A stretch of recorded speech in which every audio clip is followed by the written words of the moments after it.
I remember I got the call and I didn't get it again. I was crushed. I cried. I called my girlfriend. I talked to my manager, told my brothers. I remember thinking at that moment, I was like, I can choose to be angry at the world. I can choose to be angry at God, or I can choose to believe that there's something better in store. Justin Chien, you're an actor, writer, producer from Taipei. Pièce de résistance of your career right now is obviously currently starring alongside the incomparable Michelle Yeoh as the lead role of Charles' son in the Netflix dark comedy gangster series The Brother's Son. I was about to take a nap and the casting director texted me. She's like, hey, can we talk? And I was like, yeah. And so they call me, it's a conference call, and this whole time I'm like staring out my apartment window just going like this. I'm like, in my mind I'm already preparing to have my heart broken again. Like I'm having flashbacks to the last time I got this call, and they're like, you know, it's a really hard decision, but we had to give the decision to Netflix and you got the part. And I was like, what did you say? Hi, Justin. Hello. Welcome to Happy Hour. Thank you. We are in a different space today, as you can see. But today we have Justin Chien, which I did theater with your younger brother, Fred. And when I told you that I did theater with him, you said that you asked Fred, and then he said that I was nice. And so you're like, sure, let's do the pod. So thank you, Fred. Yeah, thank you, Fred. No, I mean, I check everyone, you know, like I'm not just gonna... Yeah, I'm just gonna agree to do everything with everyone that asks. 100%. You know? And so and I messaged him and I said, thank you, Fred, for putting in a good word. And he was like, sure, no problem. And I just remember it was only good vibes. Yeah, and I think that's important. Like, that's really important to me. But I do look back at my high school self with disgust and embarrassment. I don't know. I feel like, okay, so fun fact for the listeners. So we graduated from the same high school. Yes. But you graduated a few years before me, so we never saw each other.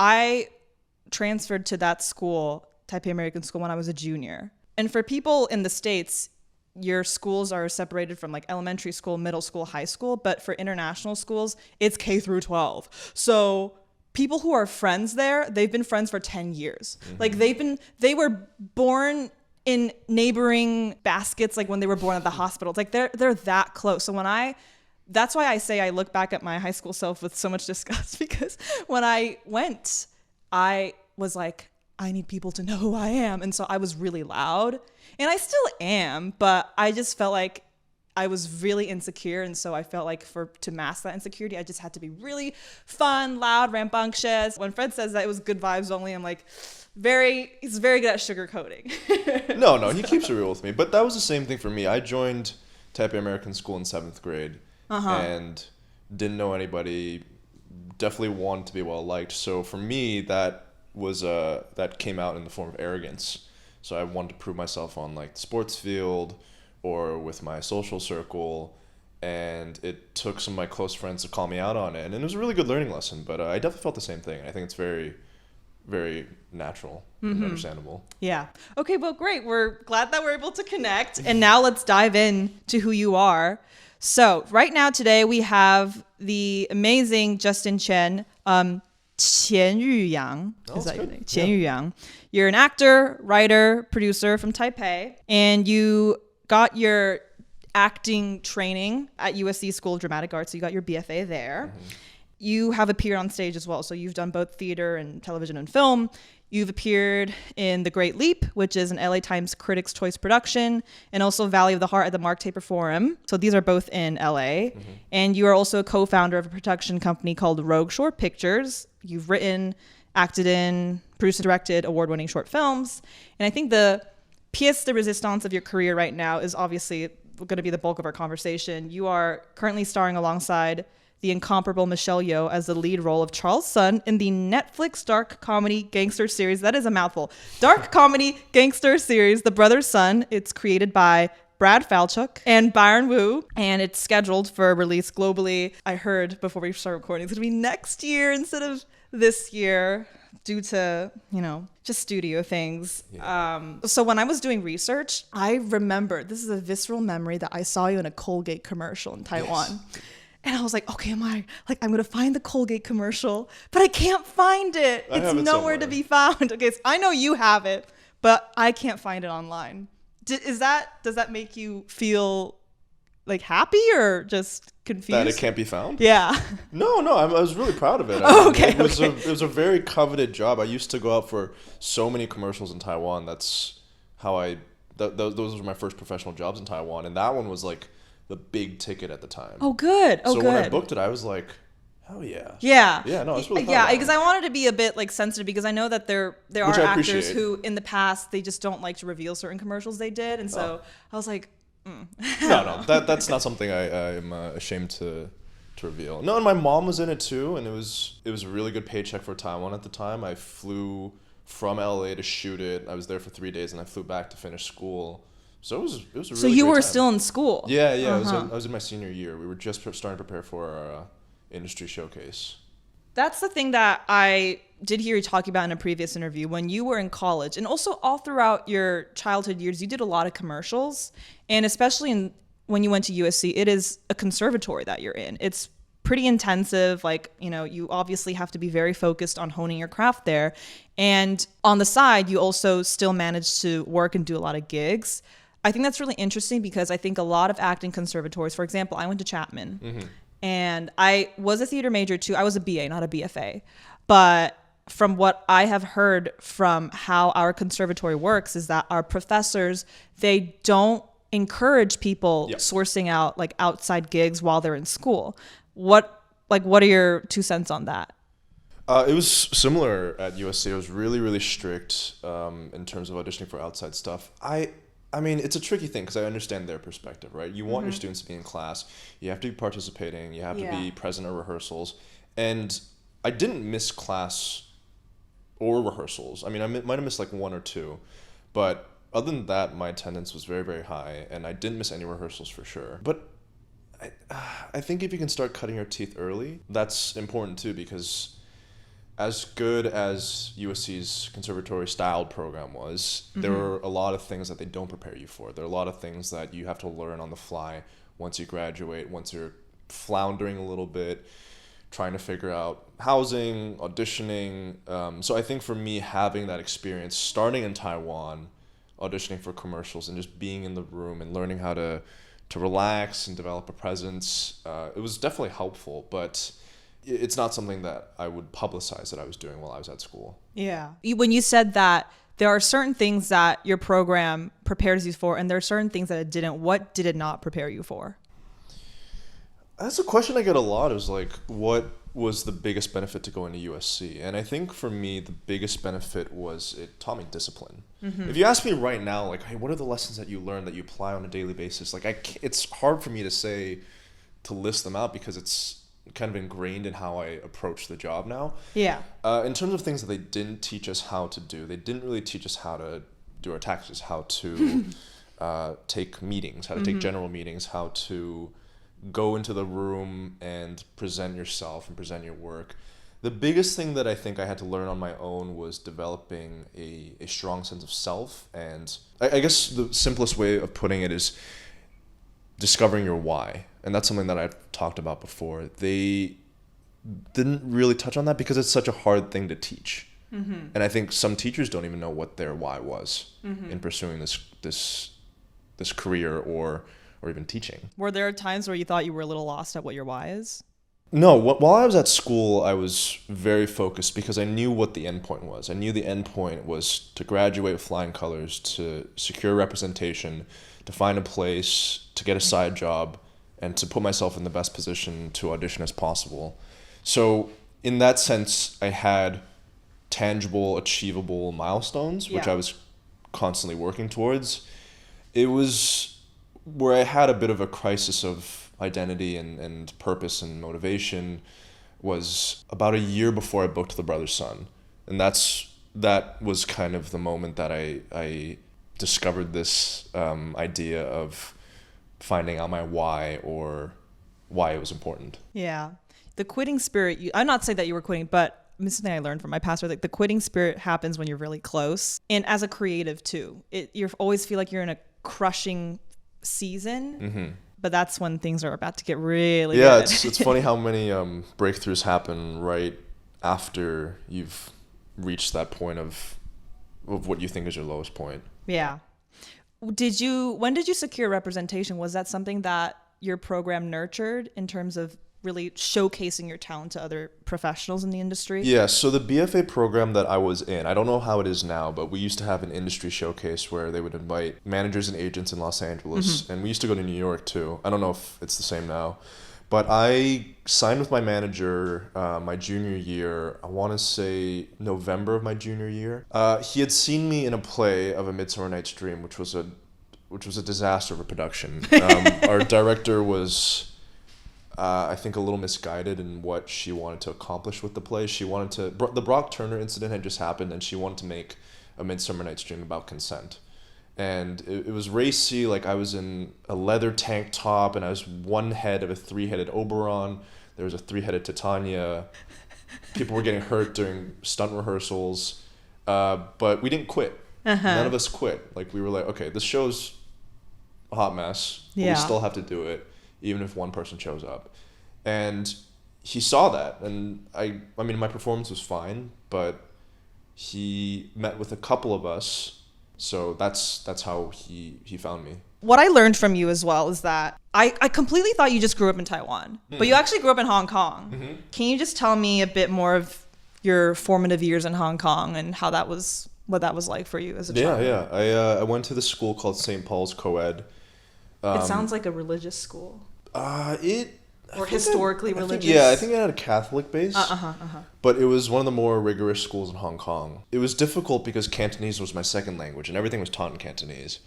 But that was another place where I learned a lot of discipline. There was so much academic pressure that you either would crumble or you just put your nose to the grindstone and studied. But it was, I made some good friendships there. And some of my best friends till this day are still in Hong Kong. I guess that was the biggest takeaway too, was just discipline. It was a really hard school system, but I think it's part of why I'm the person that I am today. Yeah. Growing up in Asia really shapes you as, I feel like, a more street smart person. For example, when I lived in Shanghai for 10 years, I feel like that city prepares you. Prepares you a lot in terms of speaking with all sorts of people. I mean, there are a lot of scammers there too. So I feel like I am much more vigilant, and I don't easily trust people in a positive way. And that city is so big. Like, I remember when I went to New York and people were like, oh my gosh, you're going to New York. It's so scary there. Like, New York. And everyone says that city is going to eat you up and spit you back out. I'm like, what? And I went and I took the subway and I was like, it's so nice here. And and I always tell this to people, like, okay, yeah, the Big Apple, it's a big city. Okay, yes, New York pride, I get it. Shanghai is 3 times the size of New York.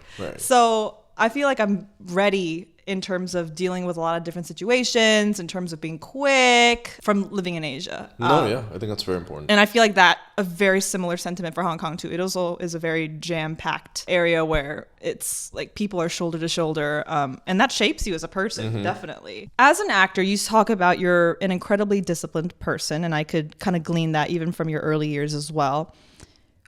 What is your personal routine that you feel like sets you up for success? That's a great question. I prioritize sleep. I try to be in bed for about 9 hours so that I can get 8 hours of sleep. Does it take a long time for you to go to sleep? Is that why? I mean, I tend to be awake for about an hour. Like, sometimes I don't notice it. Really? But I track my sleep. I used to wear a Fitbit, now I wear this ring. Is it the Oura ring? Yeah. It's helped me be a lot more on top of my nighttime routine. Yeah. So I'll stay off my phone. I'll try not to be too amped up. I think that's the biggest thing, because I think for me, sleep is the foundation of my mental, physical, and emotional health. Yeah. The next thing that I really prioritize is my diet and my exercise. Recently, I've been training for a jiu-jitsu competition, which I just competed in. So I was doing jiu-jitsu 5 times a week for about an hour and a half, and then lifting or doing cardio about 2 or 3 sessions a week. On a normal week, when I'm not preparing for a competition or I'm not preparing for a show, I'll still try to work out minimum 5 times a week. And for me, that's my form of meditation. That's my form of a habit that keeps me healthy and keeps me happy. But yeah, exercise is a huge part of my daily life. Diet-wise, I generally eat pretty healthy. I just like how I feel and how I think when I have a better diet. Pretty standard things. I mean, one thing I've started to incorporate recently is getting sunlight first thing in the morning, and I'll take some electrolytes, but nothing drastic. I don't drink often. I don't smoke. Yeah, I live a pretty simple life.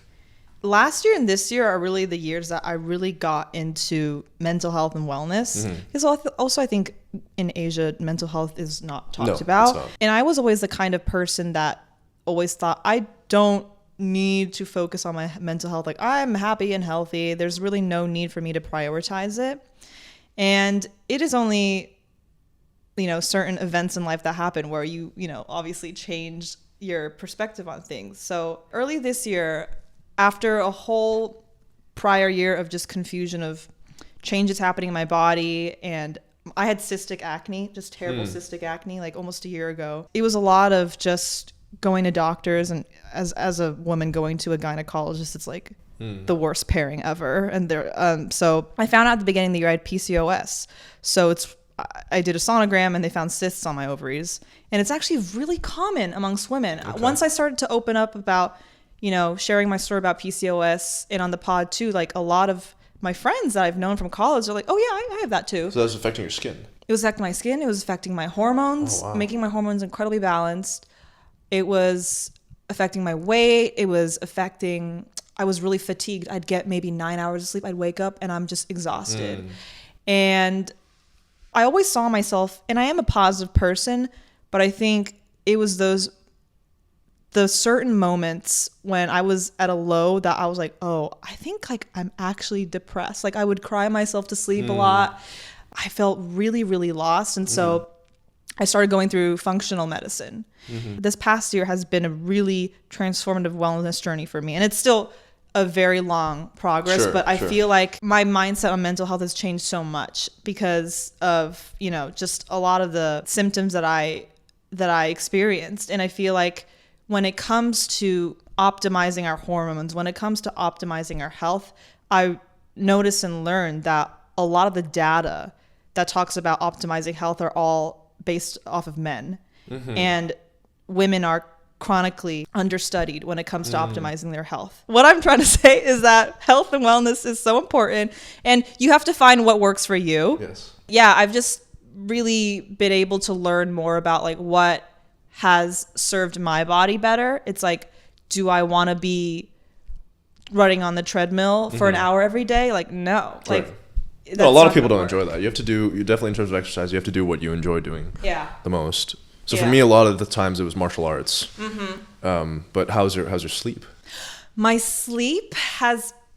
Do you work on your sleep? Okay, the thing is, if I'm being honest, like with this podcast and wanting to really work on this podcast, I have been sleeping a little later than usual. So this is an intervention. Just get yourself one of these. Then, I know. I have been looking at it. I've been looking at either the silver one or the golden one. But yeah, I have been sleeping a little later. It's been recently.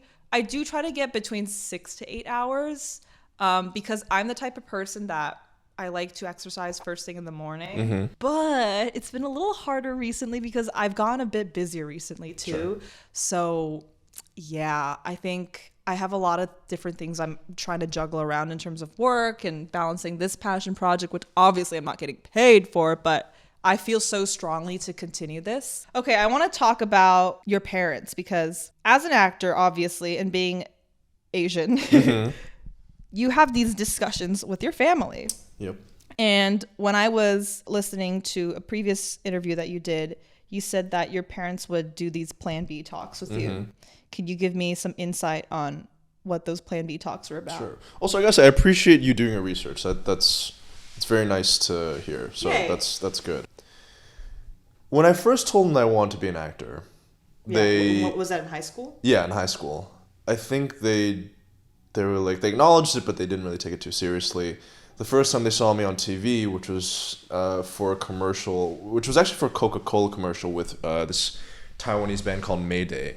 Yeah. And so that was also a coveted job. That was a very early core memory because it was at a really brutal casting director's office. And you see all these, like, this, 20, 30 handsome Taiwanese guys just line up in this hallway. And you hear the person that's going just being berated. And everyone was just scared shitless. because for some reason no one could take the note, or like they would hold the bottle wrong and smile, or just wouldn't give her the right thing that she needed. And so when it came time for me, I was getting a little shaky. I was like, oh my God, like, am I gonna bomb this commercial audition? And then I did it, and she was like, okay, do it again. I was like, okay, this is good. And then she did it, and then everyone's like listening in from outside. Everyone's peeking in. Everyone's peeking in, and then I did it, and she was like, okay, good. You know how to hold a Coca-Cola bottle. Good. Next. And then as I came in, everyone started clapping, and I was like, it was exhilarating. I was like, holy shit, that was crazy. And then I ended up booking it. So after they saw that commercial, they were like, huh, maybe there's something to it. And then I told them that I wanted to apply to 2 acting schools, because I thought that's what people did. USC and NYU? Yeah, I didn't realize people applied to like 5 to 10. And to their credit, they were super, super supportive. They flew with me to New York in like November so that I could do my in-person auditions. And then by the time I got back home to Taiwan, I already had a scholarship letter from USC. And again, my dad flew with me to USC just to finish my final scholarship interview. And then when that was confirmed, it was really hard for them to say no. And they were really, really happy. As college went on, they were always super supportive. Like, my dad came to see most of my plays, even though he's totally not a theater person. Like, he's not really artsy as a person, overtly. And my mom was super supportive as well. It was only when I would come back to visit, they would be like, okay, so like, how long do you think you're going to give this a shot till? And I think I remember one time we were at Din Tai Fung, and my dad was like, 30, 35. And I was like, sure, Dad, I'll give it. If I haven't gotten to the place that I want to be in by the time I'm 35, I'll quit. Or something like that. Just something to appease him. And then during COVID, I remember one time we got barbecue, and I made this joke. It's like every time you have dinner. Yeah, it's always over. It's always, we have these one-on-one meals, which is really, really nice. Like, I cherish those moments. And I know it's from a place of love. Like, I know that it's not malicious in any way. I know they know how hard it is, and I know that they just want to support me. So I would just get frustrated, but I was never like bitter about it. Yeah. I understood where it came from. I made this joke. I was like, oh my God, I'm getting old. And they're like, yeah, so since you're getting old, like, have you thought about what you're gonna do? I was like, what, like, your plan B? I'm like, and I told them, I was like, I don't have a plan B. Like, I'm all in. And in my mind, I had always planned on being here, pursuing this career for as long as it took, until it was obvious that my time was up. I remember reading a quote about Mark Ruffalo and how he went like 800 auditions without booking something, or something like that. And in my head, I was like, okay, if Mark Ruffalo can do 800, I'm going to do 1,000. And every time I book something, I'm going to add another 100 failed auditions that I didn't book to that number. I told them that, and they were like, okay, and they dropped it. And then like 2 weeks later, I booked a series for Snapchat, I think it was around that time. It's called Two Sides? Yeah, it's called Two Sides. And then, I guess as I worked, they would not push the issue as much. But when I had times that were difficult, they would support me, and they wouldn't bring it up then, which was really nice. And luckily, after booking The Brother's Son, which felt like a real breakthrough, my brother shared this with me. He said, like... Which brother? Fred. He texted me. He was like, I'm at dinner with Dad and some friends. And he just said, like, 我以前是谁谁谁的儿子，现在我变成谁谁谁的爸爸. Oh! And what that means is, like, my grandfather was a public figure in Taiwan, so he was telling his friends, like, hey, I used to be known as Frederick Chien's son. Now I'm known as Justin Chien's father. And I screenshotted that, and like, it makes me emotional thinking about it, but I think that was the first moment that I really earned his respect. Yeah. I really earned their respect. I got my mom on the show as well, and she got to play a small part. She got to see me go through rehearsals and go through my daily routine while I was shooting the show. So thankfully, I don't think we'll be having that talk anytime soon. Yeah. So when in high school, when I was like fully deep in that theater drama life, I also thought about being an actor too. Mm-hmm. My mom came to every single show, and she would like take notes afterwards. Aww. And then give me lots of critique. That's hilarious. Yeah. Like even in college when I would, share them any of like the news packages that I did in class or did any of these vlogs in class, like she'd send me timestamps. Wow. And be like, these are the times where you touched your nose and you shouldn't do that on camera. But that means she watched the whole thing, though. Yeah. So she watches the whole great. thing. She's like a ride or die woman. Yeah. So people that I edit videos for, any videos on YouTube where like I've had a hand in producing it, she'll try to comment it, and then her English is not that good, so she'll ask my sister to write her comment in English. But there were times in the past where I've been like let go by previous employers, and when that happens, she's like, I'm unsubscribing, I'm disliking their videos. And so no, she's like a girl's girl. That's amazing. My dad, I coined him as like my official manager, because he's also such a big fan. Like my parents are such big fans of me, and to the point where my dad, okay, here's a funny story. So we're very lucky. Because I want to get into you working with Michelle Yeoh, and when I was thinking Michelle Yeoh, obviously we all know her from the film Everything Everywhere All at Once, right? Created by the Daniels, and one of the Daniels, Daniel Kwan, my dad went to school with his mom, so they went to Taida together. They were classmates, and they're still friends. And my dad, when the whole entire Oscar run was happening, he was just messaging Daniel Kwan's mom, and she was like, Daniel's so busy right now, and like all this award season stuff happening, and they were kind of like asking each other about like, how's your family doing, and when my dad was sharing about how his family was doing, he was like, my daughter is like like an editor or producer. And what he did is that he sent a video that I edited for one of my clients. He sent it to her, and it's about like a food vlog, and he was like, maybe you can forward this to Daniel Kwan. And I was like dying. I was like, no, please don't do that. They've been really supportive in terms of just my creative career. They weren't supportive of me wanting to be an actor, though, actually. That was an interesting point I want to bring up. Like, my mom was she was like, no, like, you're going to wait tables for the rest of your life.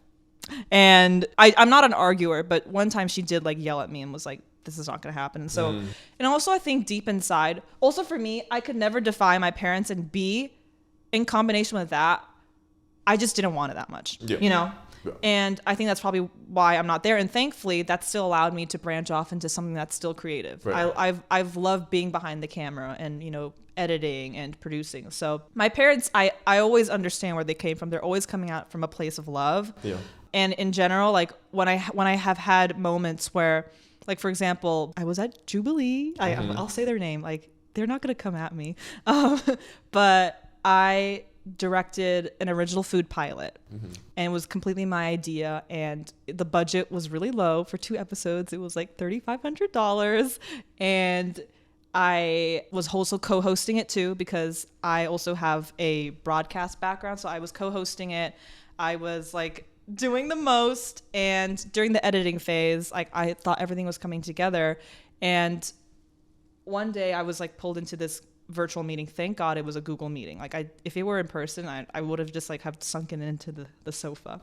But I was pulled into a meeting, and my show was actually slated to go on their channel in February 14th of last year, Valentine's Day for some reason.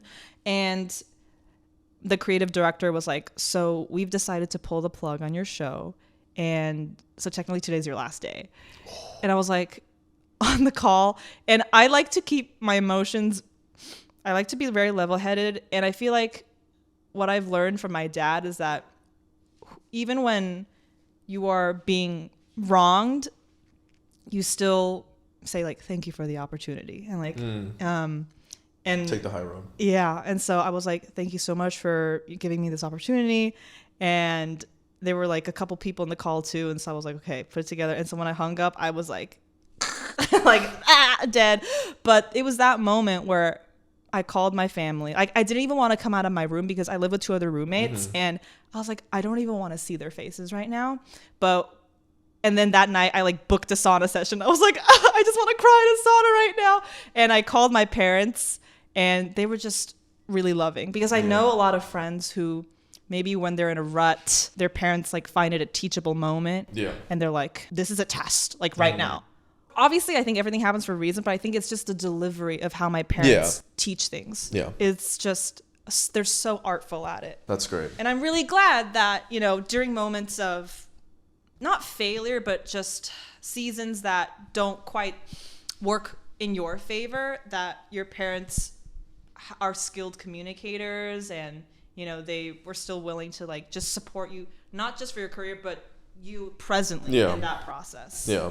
There was a moment where my mom, I think I just lost out on another callback or something, and I called my mom, and I was like, you know, near the end of my rope a little bit. Yeah. And she listened, and she was like, when you win your first award, I'll be right there cheering for you. And I just start crying, and, you know, we're going to make it happen. But they were always there when I needed it the most. And I'm very grateful for them. And even if they had tried to stop me, I think I still would have done it. But I don't think I'd be where I am today without them. Yeah. Let us move on to The Brother's Son. I've learned about your audition process, and it's quite a unique circumstance because you did it when you were in Taiwan.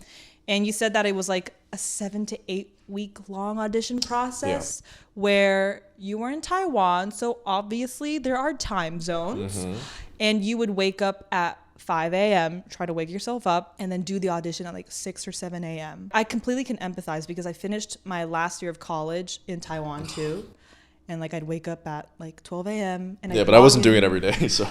And I'd log into my classes. Yeah. It's like when I was in class, my classmates could see the sun come up from behind me outside the window.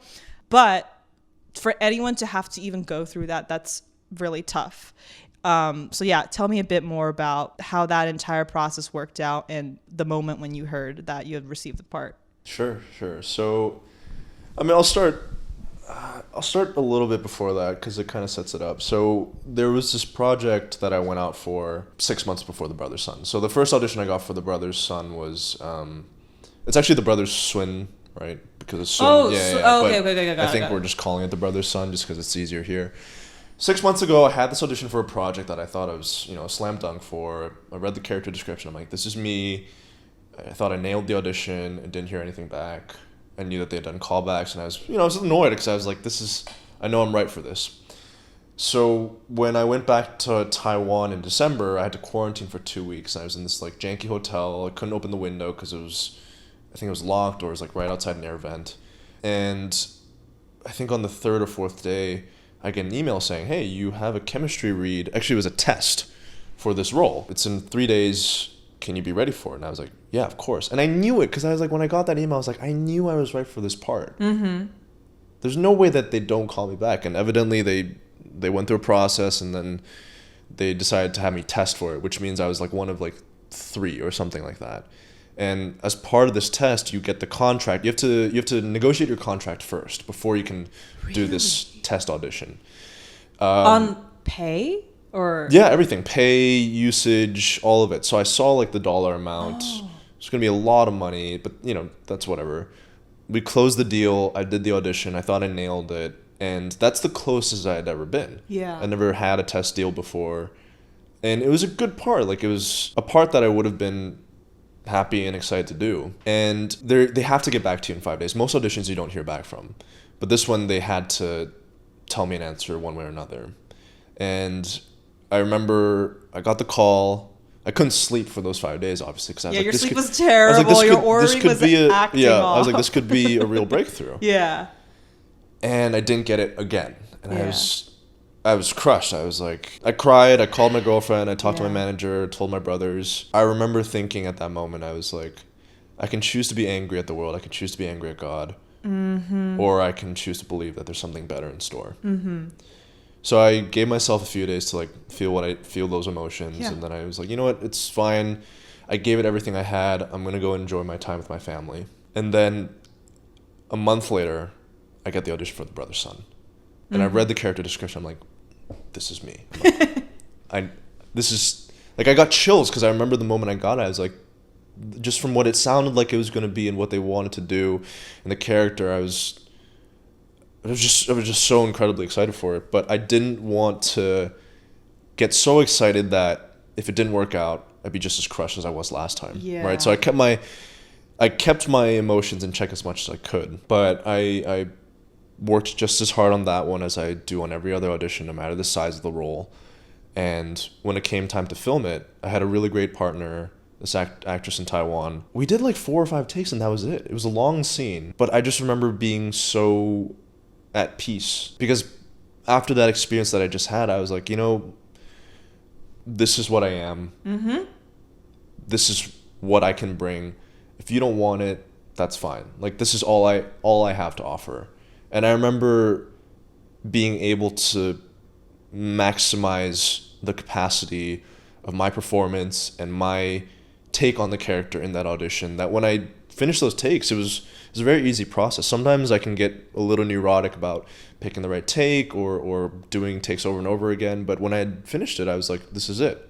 Like, this is the version of the character that I would want to watch. Mm-hmm. And I was so certain of that. And I connected with the material so much that... How so? How so did you connect? Obviously not like you play a gangster. Like, you don't connect to him in terms of like job, career, but emotionally though. I think... So when I read the script the first time, we were on vacation somewhere, I think in Tainan or something, and it just felt so fresh and different from what I was used to reading. I think every year, I'm lucky if there's like 3 auditions that I get that I'm like, that's really me. Most of the time they're like close or like I can do that, but like really, really me is rare. Because you say you do hundreds of auditions a year. Probably under 100, but on a good year, but it's quite the number sometimes. But I remember reading it. The character is an older brother. The family is very, very important to him, and he is willing to do whatever it takes to protect the people he loves. And you're the oldest brother. And I'm the oldest brother. Yeah. And already I was like, okay, I think I understand this person. And then you throw in all the other elements, right? I put myself into his shoes and I was like, I get it. I get this person. And when they were casting it, the breakdown said, he's an assassin, he's cold, ruthless, emotional, but this audition scene was a reunion scene with my mother that I hadn't seen in 15 years. Mm-hmm. Played by Michelle Yeoh. I didn't know that at the time. Mm-hmm. But when I read the scene, the first few reads, it felt quite... It took a lot more reading for me to see the moments in between the lines. One of my favorite actors is Tom Hardy, and I think the thing that he does so well is that even though he plays a lot of these tough guy characters, you can see that there's a sense of vulnerability and brokenness and pain within him. And those are the performances that I love to watch. Actors like Cillian Murphy. And so when I was reading this audition scene, I was like, okay, instead of just being a regular audition, instead of giving them what this character is listed as, what would I want to watch if the show is made? And so that's the performance that I attempted to give. Sent it off, felt at peace with it. I was like, I'd never wanted a job more than this one. But I couldn't let myself fall back into that like desperate mentality. So I kind of just forgot about it. And I was like, I'm really proud of that audition. Whoever it goes to, I hope they do it justice because I think it's going to be a really fantastic project. The next day I had a callback. I'd never had a callback that fast before. And the casting director was like, come back in a week, we'll Zoom again with extra scenes. So that was the first Zoom audition. I got up around 5, hit the rower for a little bit, took a shower, did my hair, got in costume, got ready mentally, emotionally. In terms of costume, what do you mean? I always try to pick something that suggests the character, but not like fully costumed. Yeah. For this one, when I read the script, I was just, okay, I always look at what I have. But when I read this, it was Taiwanese gangster. Immediately, I just felt like black shirt, white tank top, and like a chain or something like that. Mm-hmm. And I had a little bit of facial hair then, but I was like, and slicked my hair back. I just knew. I was like, that's the version that I want to show. And I didn't have a black shirt, so I went out and bought one. I went out and bought a chain. At like 5 a.m, or like No. This is like day before. Yeah, it was before I shot the first one. I think all those little things matter. Yeah. I think all those little things matter. I didn't have the right backdrop at the time, but I was okay, this one's important enough. But so I went to a stationery store down the street. I bought these large poster sheets of paper that was the right shade of blue that I liked, taped it up on the wall. That was the first audition with the casting director. And then I also like borrowed my sister's Blue Yeti mic for better audio quality. Then a week after that, we had our first rehearsal. We had a rehearsal a day before I met with the creative team, which was Brad, Byron, and our director, Kevin Tancharoen. Same thing, hit the rower, do the audition. And I thought it went really, really well. So that was like the fourth audition, I guess. Just ran the scenes over and over again. And at the end, I guess they interviewed me. And we were just talking, and I think Brad was like, who are some of your heroes? And I mentioned Tom Hardy, and Kevin was like, oh, that's weird that you say that, because as you're performing, like, that's who I was reminded of. And I teared up when he said that, because I was like, that's the greatest compliment. That's probably the greatest compliment I'd ever received in my entire career. And then a week goes by and I don't hear anything. I'm like starting to get a little worried. And by that point, I had already committed to shooting a indie feature that was shooting in Sun Moon Lake that I had auditioned for like a year ago. So I'm already down there shooting this feature, and my manager calls and he's like, hey, so you're still in the mix. It's between you and one other person. They want you to fly back to LA to audition in person. And I was like, I can't do that. I'm not just going to drop out of this film and screw them and then go back, because I think integrity does matter. So I told him, I was like, I'm really sorry. Like, is there any way, like, if I lose out on this role because I had made a commitment to this project, even though it wasn't as compelling to me, leaving them was never an option. It's just like, okay, I'll go back to them. Then he calls me back a few days later, and he's like, they're willing to wait. So they're willing to wait for you to finish shooting this movie, and then they'll give you a week to fly back to LA. And I was like, okay, this is a really good sign. And as a casting director, or she calls me and she says, hey, like, you know the lines like the back of your hand. I don't want you to look at them anymore. Don't hire a coach. Just don't mess with anything. Just focus on your job right now, and then come back and knock it out the park. And I was like, great. So having that feature was really nice, because I could kind of just let the brother son just sit and focus completely on this feature film. And so once I'd done that, I didn't tell anyone that this was all going on. I didn't even tell my girlfriend. I'm the same way as well. Yeah, because this one just meant too much to me. Yeah. So I go back to LA. I had to tell her then, because we were meeting up. I had 4 days to get over jet lag and go over lines, and I worked out a bunch. That was like week 7 of the process. So basically there was a gap. But the day of, I remember showing up to the studio. I saw the person who was auditioning against. It was actually someone I knew. And then it was a mix and match. So there were 2 actors for the older brother, 2 actors for the younger brother. And we just paired up and ran the scenes over and over again. So, and I was there for about an hour and a half. It was actually an audition studio that I had done a commercial audition in like years ago. So one of the things I did was, in preparing for it, I found the studio. I saw pictures of the space which reminded me of that audition that I went into, so I could mentally refamiliarize myself with it, just to feel a bit more at ease in the space. And I thought it went really well. I was a little bit nervous the first take, but then I definitely eased into it, and we did it like over and over again. I left, I went to get in and out, and she calls me back. She's like, hey, come back, you gotta do it one more time. I'm like, okay, I'll come in. And that's when they were like, okay, so I think before I was very committed to the character. Like, even when I was in between takes, I was in character as Charles. And so one of the things I did when I walked in the room was I stared them down one by one, and I just looked at them and held their eye contact for a while.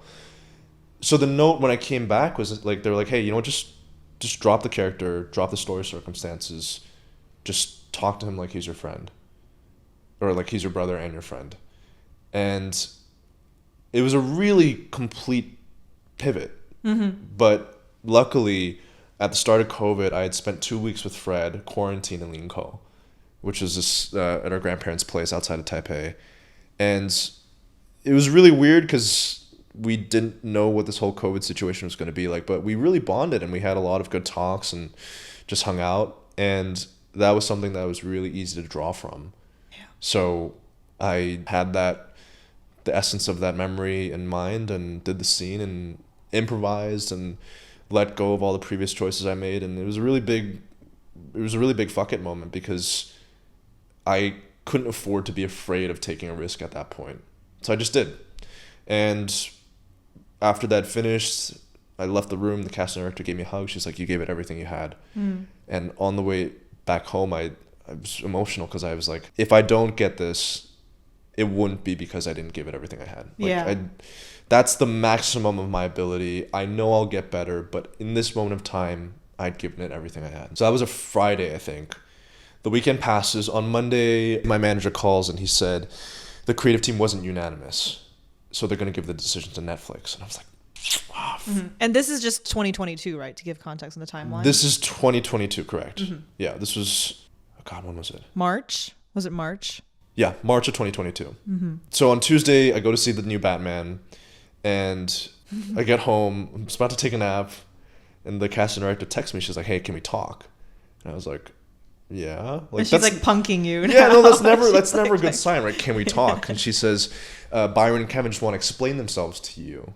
This is all over text. I'm like, "What is there to explain? Just tell me that I booked the part or I didn't." And so they call me. It's a conference call, and they're like, "Hey, Justin, we just want to call and say thank you so much for coming out and preparing over the 7-week process. You worked so hard." And this whole time I'm like staring out my apartment window, just going like this. I'm like, oh God. In my mind, I'm already preparing to have my heart broken again. Like, I'm having flashbacks to the last time I got this call from my manager about not getting it, and they're like, it was a really hard decision, but we had to give the decision to Netflix, and you got the part. And I was like, what? I was like, what did you say? And then my girlfriend starts recording at this point. They're like, you got the part. And I still get emotional, like, when I think about it or when I watch that video. And in that moment, everything I had done, it felt like in that moment it wasn't all for nothing. Like, all the crappy auditions that I had worked on, all the classes that I had taken, all the workouts, all the preparation, all those quiet moments just working on an audition alone. It felt like I finally had a breakthrough, and not just any breakthrough. It was on something that it was on a dream project. Yeah. I'm so lucky that I got to work on a dream so early on in my career. And this is even before Michelle signed on. Just like the role alone and the story alone was just so compelling to me. It just resonated so much that I was like, if I book this, like, it would definitely be like a top 10 life experience ever. Yeah. Yeah.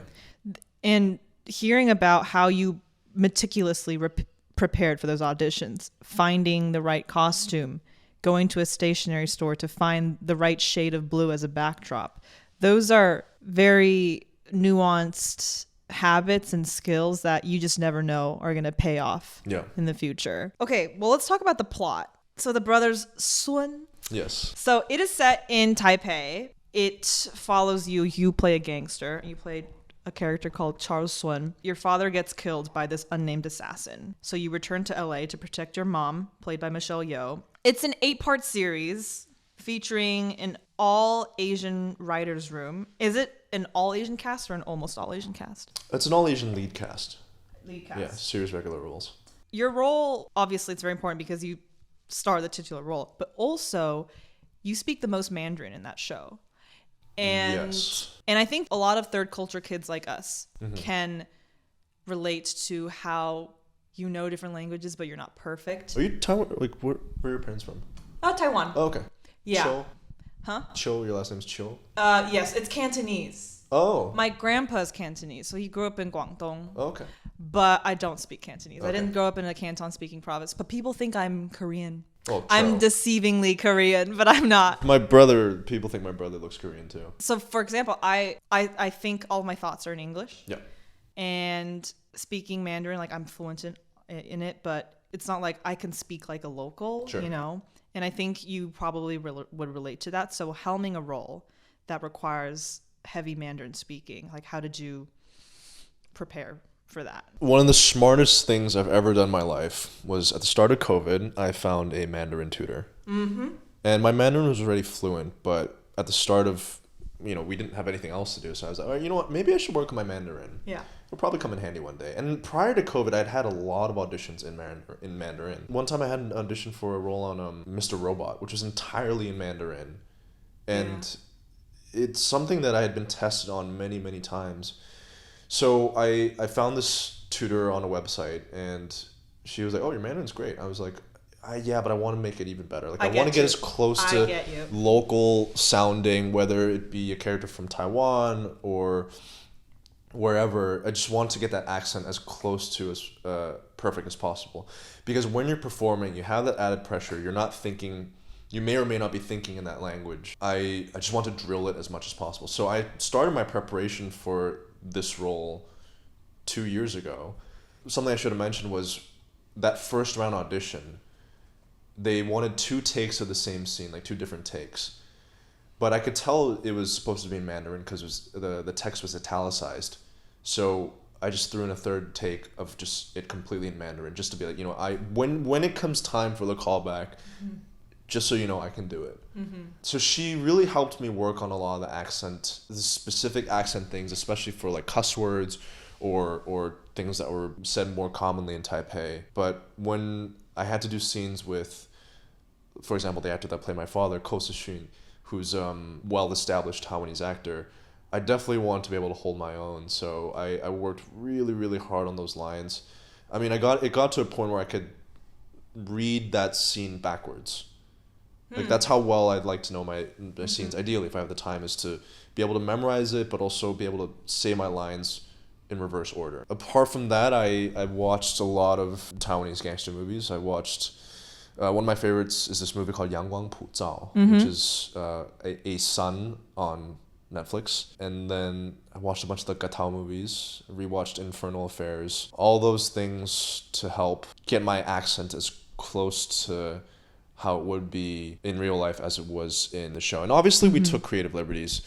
Ultimately, it is a show catered towards Asian Americans, but I knew that people back in Taipei were going to be watching it, so I wanted to represent them to the best of my ability. Yeah. And what period is this show set in? Modern day. Modern day? Okay. In addition to your Mandarin journey for that show, what else was a part of your research process for the show and for your character? I also drew a lot. I mean, and then the other aspect was the physical component. So right when I booked the role, I had started training because I knew it was going to be a very rigorous shooting schedule with a lot of stunts. I think the first 3 weeks of filming, we shot 3 fights.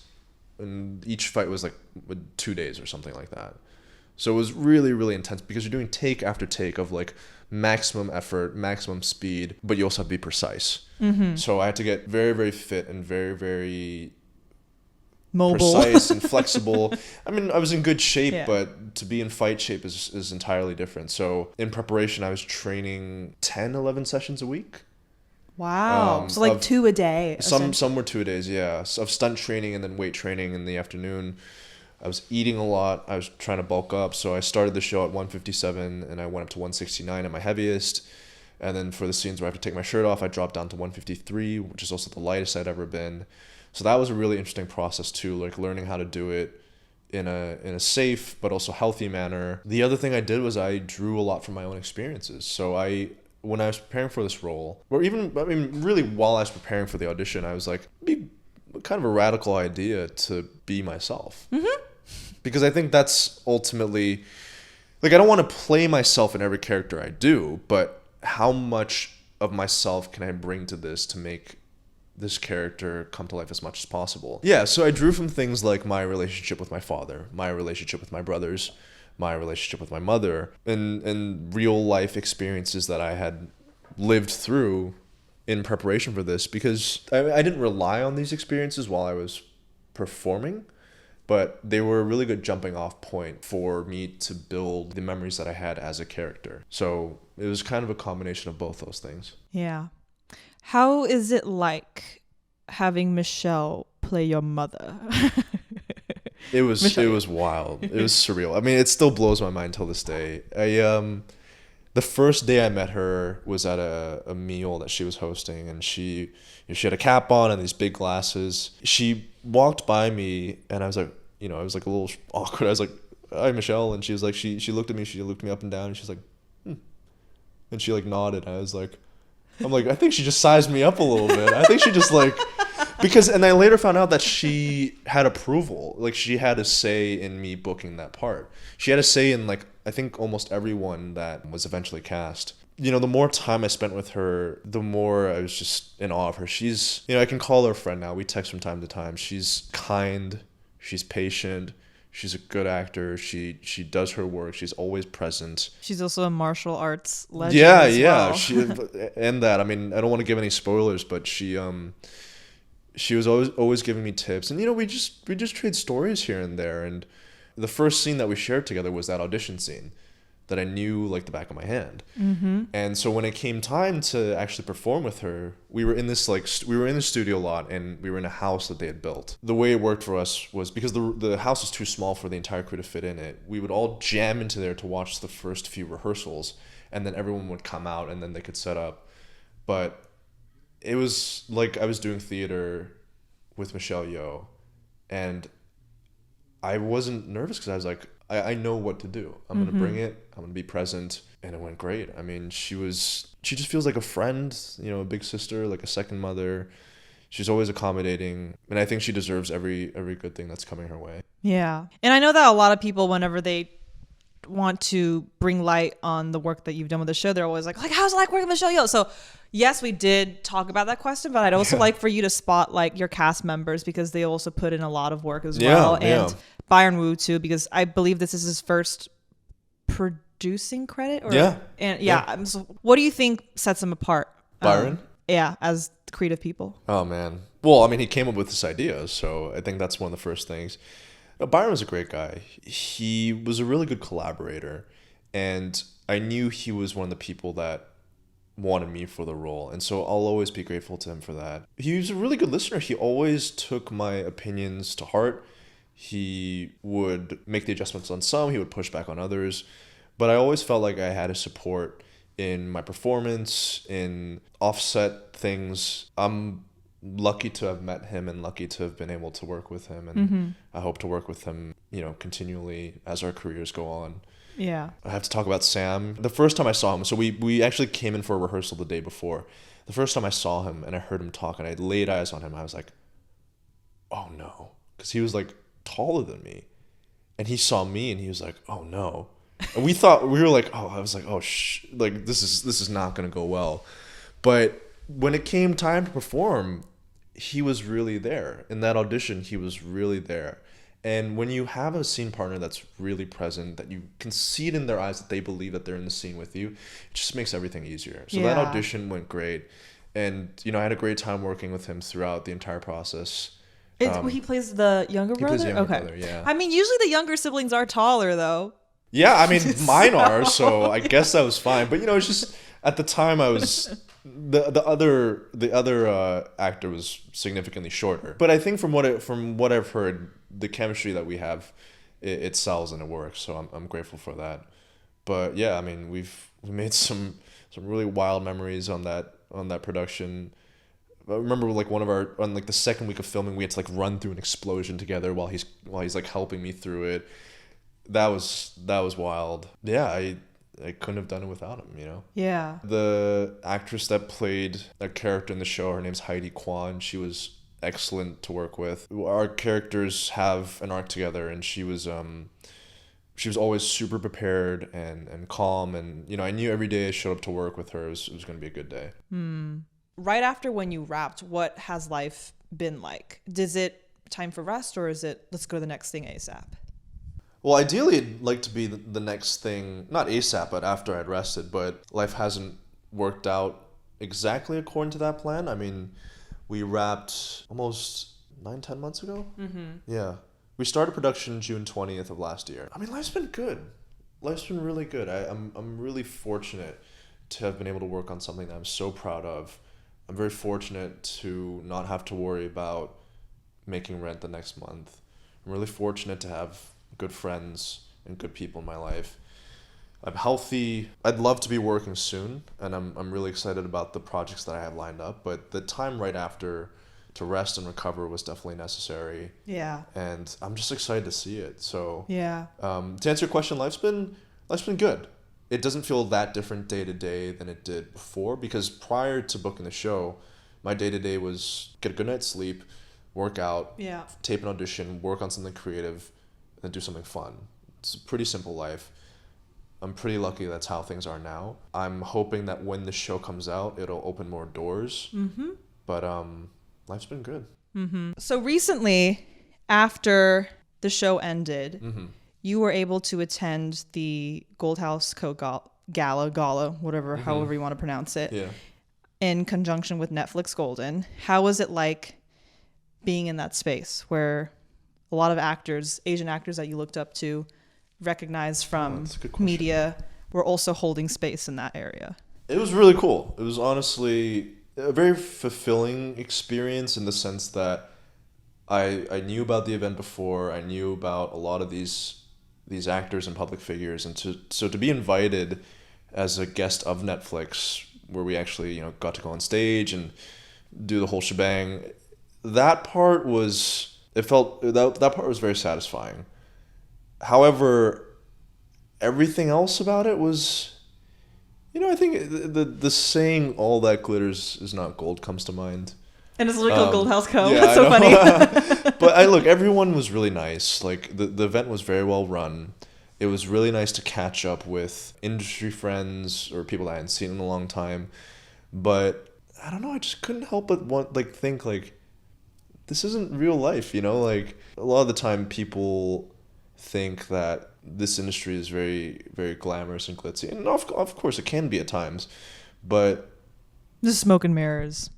A little bit, yeah. I think no, don't get me wrong. I think the goal of the event, which was to celebrate people's achievements, especially in our community, is very, very important. I think we deserve that. I think it's a very noble mission. I think the intention behind it is absolutely correct. But I think what I mean to say is, when I look at how people treat me, everyone's gonna be very nice. Yeah. But how I judge people is by how they treat people that can't do anything for them, or usually the lowest man on the totem pole. And I saw a friend there who 2 years ago was very in demand career-wise, and everyone was really, really nice to him. But this person's had a bit of a slow time, and no one really cared. And I saw that, and I was like, 人很势利. yeah, it's 很现实. Yeah. People have very short attention spans. And so I think because I had several years of grinding away, the people that were kind to me then, and the people that cared about me then, are the same people that care about me now. And that's not to say that you can't form real friendships in this industry, but I think a lot of times I remember I've met people, and I don't tell people what I do, I don't tell people what I've worked on. It's just not something that I don't really feel the need to peacock wherever I go. But it's always nice, or it always means more to me when I meet someone, they don't know anything about me, they're just genuinely interested in learning my name. They're like, oh, nice to meet you. And those moments I'll always remember. I remember all the actors I met that day that were like, oh, hi, nice to meet you. They didn't know what show I was on. They might have known nothing about it, or they might have, versus the ones that were like, oh, hi, cool, nice to meet you. And so that's something that I always try to remember. Every time I meet someone, I really, really try to remember as much as I possibly can, or just give them that moment of eye contact, hey, yeah, it is nice to meet you. I'm going to try to remember as much as possible, or I'm going to let you know that I'm there. So in that sense, it was really eye-opening, and I guess confirmed my hypothesis that the people that are in my close circle are the people that I should hold on to. And one day, all this is going to go away. The phone's going to stop ringing. No one's going to care who I am. And that's okay. And while the iron's hot, I hope that I can make not just good content, but I also hope that I can make people's days. Yeah. I hope that the legacy that I leave behind is one where people were like, oh, he was kind. Or he made me smile that one time. Yeah. My dad says this is something he taught me when I was younger, is to treat every single person with respect, because you never know one day if they're going to be your boss one day. Yeah, or treat people the same way on your way up, because they'll be the same people on your way down, or something like that. Yeah. Also, anyone looking at the Spotify video, there's no video right now. The camera died. So we're back to good old just audio, back to the basics. So still here. We're still here, but Justin's going to be hopefully my last guest where we're using these darn cannons. It's okay. These cannons. We can do this again in a year or two when you're in your own studio. When you are you're attached to a movie right now, right? Yes. That you can't talk about, obviously, but you're starring Not too much in it. about it. Yeah. Yeah. Okay, so that's what you'll be expecting in the next year? 2, 3, yeah. 2 years. These things take time. Yeah. To wrap up our conversation, so what I've gleaned from you as a person is that you are incredibly disciplined. But in the end, who do you credit your success to, looking back? I credit my success to God. I credit it to my parents. I credit it to the people that have believed in me. Yeah. When I didn't even believe in myself. I'm prepping you for your acceptance speech right now. My mom, my dad, my brothers, my sister, my girlfriend, my friends. At the end of the day, I just want to spoil the people around me and make good work and hopefully make people's days. At the end of the day, I just want to make people happy. Well, Justin, thank you so much for coming on Thanks for Happy having Hour. me. But I'm so grateful that we are sitting in the same room having a conversation. You were on my wish list for a while. Oh, wow. I'm flattered. When I was relaunching the show, I wrote down a list of people that I wanted. Thank you. And I'm just really glad that you responded first of all to my message. And I think this show has also really taught me that shooting your shot is, well, I think for you, you should also remember being a kind person matters, because if Fred had said, oh, she was okay, or Fred had said I didn't really know her that much, I would have said no. But it's because I was so loud back then. No, it's because he said good things. So I was like, okay, sure, yeah. So you should remember that.